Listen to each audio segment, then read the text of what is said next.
নির্দিষ্ট কোথায় ওনারা সহযোগিতা করবে।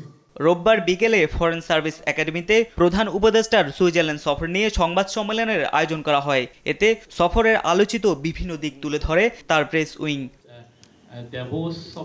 সংবাদ সম্মেলনে বিগত সরকারের আমলে দেশ থেকে $234 বিলিয়ন অর্থ পাচার হয়েছে উল্লেখ করে প্রেস সচিব বলেন, দাভোসের বৈঠকগুলোই প্রধান উপদেষ্টার মূল উদ্দেশ্য ছিল শেখ হাসিনার আমলে পাচার হওয়া অর্থ ফিরিয়ে আনা।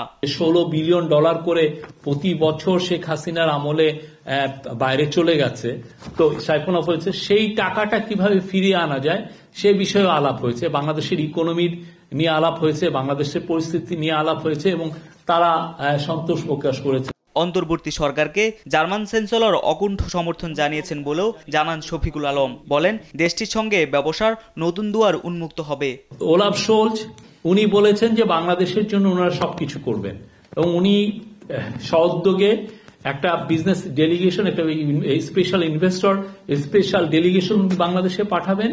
এদিকে যুক্তরাষ্ট্রের প্রেসিডেন্ট ডোনাল্ড ট্রাম্প ক্ষমতা নেয়ার পর আগামী 90 দিনের জন্য সব মার্কিন বৈদেশিক সহায়তা বন্ধ থাকলেও বাংলাদেশে আশ্রয় নেওয়া রোহিঙ্গাদের জন্য সহযোগিতা অব্যাহত থাকবে বলে জানান উপপ্রেস সচিব অপূর্ব জাহাঙ্গীর। 90 দিনের জন্য ইউএসএইডের যাবতীয় সাহায্য স্থগিত করেছে পুরো পৃথিবীর সব দেশের। তো সেখান থেকে আপনার রোহিঙ্গাদের জন্য ইউএসএইড যে নিউট্রিশন এবং রিসোর্সেস প্রোভাইড করতো, ওইটার থেকে ওই এটা এক্সাম্পট হয়েছে, সো ওইটা জারি থাকবে।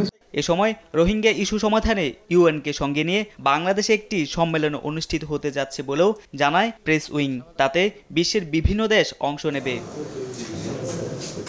তারেক মাহমুদ সুজন, দেশ টিভি, ঢাকা।